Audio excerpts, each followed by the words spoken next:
Welcome to the Real News Network. I'm Anton Warnchuk in Baltimore. Thousands of Detroit residents have been losing their access to water. The Detroit Water and Sewage Department will not divulge the exact figures of homes losing access, but some estimates put it as high as 3,000 a week and as many as 120,000 could lose water access as the city continues to shut off water to those with delinquent or outstanding bills, according to Maud Barlow, who sits on the board of Food and Water Watch. Last week, a coalition of groups that includes the Detroit People's Water Board, Blue Planet Project, Michigan Welfare Rights Organization, and Food and Water Watch submitted a report to the United Nations Special Rapporteur on the Human Rights to Safe Drinking Water and Sanitation regarding, quote, water cutoffs in the city of Detroit, stating that the actions were a, quote, violation of the human right to water and sanitation and calling on the authorities to take immediate action to restore water services and stop further cutoffs. With us to discuss this crisis in Detroit are two guests. Emily Wurth is the Food and Water Watch's Water Program Director. She conducts research and promotes policies at the local, state, and federal level to help protect the nation's water systems as public assets. Also joining us is Tom Stephens. He is one of the coordinators of the Communications Working Group for Detroiters Resisting Emergency Management. He is an environmental justice and human rights activist and author whose articles have been featured on the websites Black Agenda Report and Counterpunch. Thank you both for joining us. Nice to be here. Thank you for having me. So Tom, you're on the ground in Detroit right now. Talk about for how long residents have been losing access to water and how they are coping with water loss. Well, this problem goes back a long way.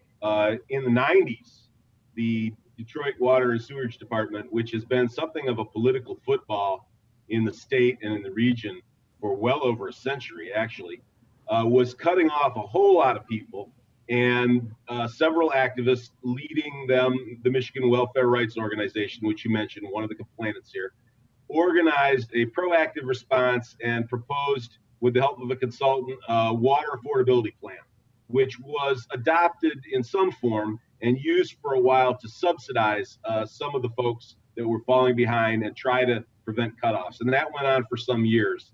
But as the continuing predatory lending of Wall Street, the recession, the subprime mortgage scandal, the derivative mortgage scandal, and then ultimately the 2008 crash began to affect Detroit, it affected the water affordability program too, and those funds are no longer available.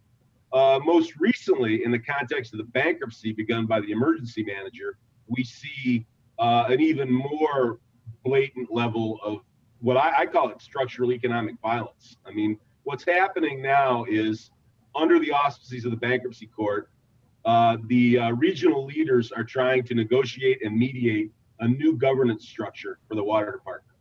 Part of that is, okay, who's going to assume the debt?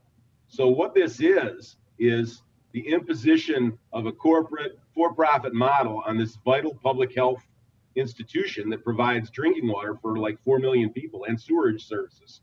And they're saying, well, we need to get rid of some of these bad accounts. So they're just going out and en masse to the tune of 1,500 to 3,000 a week, cutting people off their water services. They say they're going to apply this to everybody that's more than $150 behind and 2 months behind, and that applies to over half of their accounts, over 150,000 residential accounts. And Emily, can you give us a summary of the report that was submitted to the UN and whether the UN is expected or even obligated to respond? Sure. So last week we submitted a report to, as you mentioned, the UN Special Rapporteur for the Human Right to Water, laying out the situation in Detroit and what we saw as a violation of the UN Declaration for the Human Right to Water and Sanitation. And, as Tom mentioned, the cutoff situation has really escalated. We know in April and May, and this is from the Department of Water and Sewer Department's reports, that 7,500 people's water was shut off in that time period. And as we mentioned, it's escalating over time. And that was laid out in the report, along with some personal anecdotes from residents about having their water cut off in times of sickness, having water cut off in households where women were pregnant, where people had health issues and couldn't clean wounds, and some, very severe situations where water was shut off. And so that's laid out in the report. And just today, in fact, the Special Rapporteur of the UN, along with two other experts, an expert on access to housing and also on extreme poverty responded, saying that disconnecting water from people who cannot pay is actually an affront to the human right to water. And so a press statement was released just today from these three experts saying that this is a violation of the human right to water. And so and that was put out to the media today. And so we hope this is going to lead to change and to this stoppage of these shutoffs by the Detroit Water and Sewer Department. And Tom, let me read you this quotation from the report that was submitted to the UN. It said, quote, Sure. "The case of water cutoffs in the city of Detroit speaks to the deep racial divides and intractable economic and social inequality in access to services within the United States." Can you speak to the role of race and class in this situation? And what other public services do residents, are they at risk of losing? Absolutely. Race and class is at the center of the whole thing. I mean, you're talking about a city of about 700,000 people, 90% plus being working class, African American, Latino. And, this is basically the situation, right? Does this department view itself as something like a for-profit entity that wants to be maximize its value, to be purchased by some multinational water conglomerate, or to become a public-private partnership, so-called P3 regionally, or whatever they're going to do with it, and just maximize its economic value? Or is it going to provide service for these people? And if there's a conflict between the two, push comes to shove, what are they going to do? We found out this summer what they're going to do. They're coming and they're saying, let's just cut people off, just go out there. And they're now, in response to this complaint, it's just absolutely incredible. They're saying, well, no, this has been great because now people are coming in and paying. So in other words, yeah, maybe it's a human rights violation, but it's a commercially successful one. Now, they don't even ask, where does this money come from that these people get when they come in and pay their $150 2-month-old water bill? Are they foregoing rent? Well, yes, they are. Heard a story about that today. In terms of these anecdotal responses, my favorite one, I shouldn't say favorite, but one of the more telling ones that I heard today was where they said some guy was at his mom's house and they came to cut off the water. And he said, yeah, you come in here and shut off my mother's water, and then I'm going to blow your head off. I don't think he just said head. I think he had something to say before that. That's the kind of situation they're provoking. It's getting hot here. They're forcing people to choose between rent, medicine, food for their children, electricity for air conditioning, and water. This is total injustice. And the amazing thing is they don't even seem to have a clue, even while the world's media, frankly, is clued into this. Oh my God, the people of Detroit are filing a human rights complaint with the UN because they're cutting off their water. And the water authorities seem to be completely without a clue at, that this is finally showing what the agenda of Governor Snyder's emergency management and this corporate white supremacist takeover of Detroit that they've engineered. This is finally showing what it really means.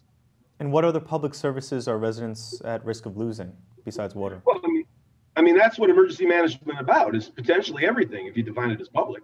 They're on a wholesale privatization kick. They've already privatized garbage collection. Our elected government is right now been usurped by the giant law firm of Jones Day and their partner, Kevin Orr, who's appointed emergency manager by the governor. The emergency management statute makes him the one-man embodiment of local government. So as far as public services, we're at risk of them all. And Emily, is this the first such report made to the UN regarding water access in the United States? And are there other cities that where the residents are also at risk of losing access to public water services? Well, the Special Rapporteur for the UN actually toured on a mission to the United States and spoke with communities across the country where there were various risks to their human right to water. And so there was a report that was filed following her trip. And so this has been the first one that I'm aware of since her trip that Food and Water Watch has been involved in. And so this was a follow-up to this mission trip we were involved in working with her during that time. The shutoffs here we see at Food and Water Watch are very linked to this effort now by the emergency financial manager. He's actually put out bids for companies to enter into some kind of public-private partnership arrangement, we believe, to manage and operate the Detroit water and sewer. And we're expecting any day now to hear if he's selected one of these companies.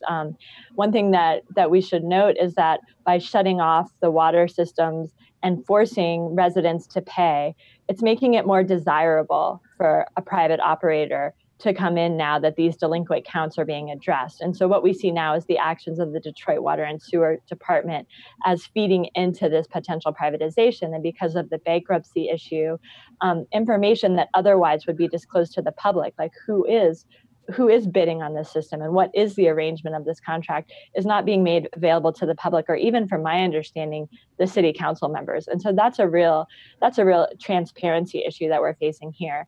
So this is a very severe case, and we haven't seen something like this before. What we've seen is private operators taking over smaller systems in rural communities, aggressively increasing rates, fixed income, many times elderly residents simply not being able to afford the increased rates, and water being shut off when it's privately operated. And so, this is something we've seen before, but not at the scale that I know of. And we're very concerned that this is a major human rights issue in Detroit right now. And the shutoffs really need to stop. And the public needs to be made aware of what's happening and what this emergency financial manager is planning to do with what is a real asset to the city and should be something that's maintained for public control.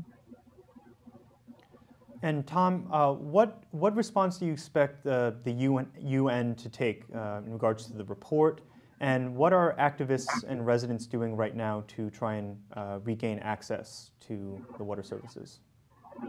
Well, that was such a great summary by Emily that I'm still pondering it. But I think from the UN, the official international recognition of the violation of the human rights, the first step.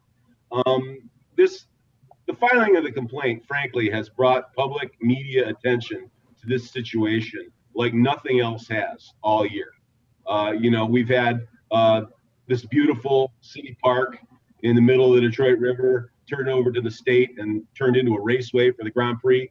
We've had debates over, whether our pensioners are going to get their pensions. We've had debates over police, fire protection, public safety, and, the whole budget and the whole nature of governance. It's only finally with these mass water shutoffs that people see what's really going on here. So I can't say what everybody's going to do. We're in the middle of a water week right now, and plans are ongoing. But there's going to be a whole lot of activity around this, and there's going to be a whole lot of discussion around this. And the amazing thing right now is that one of the things that's feeding it is the authorities just seem to be so clueless as far as just how horrible this is, that you're going out and turning off thousands of people's of water a week without even so much as a say-so. I mean, some of these things are getting shut off like 2 days before the deadline. You still got 2 days to pay your bill, supposedly, but they're out there shutting off your water already. And then when you shut it on and turn it on again, they demand the deed, they demand birth certificates, there's exorbitant fees. They're putting every kind of barrier in the way. It's just like Emily said, the point is to clean up their books, to make this asset commercially attractive to the new buyer or ownership or governance structure that they're in the process of setting up. And they don't care about the people.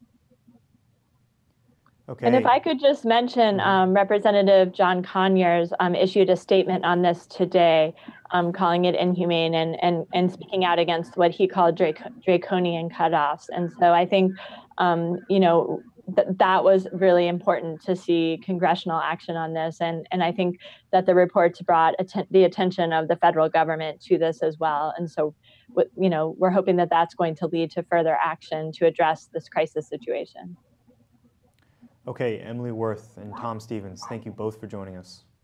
Thank you. Thank you. And thank you for joining us on the Real News Network.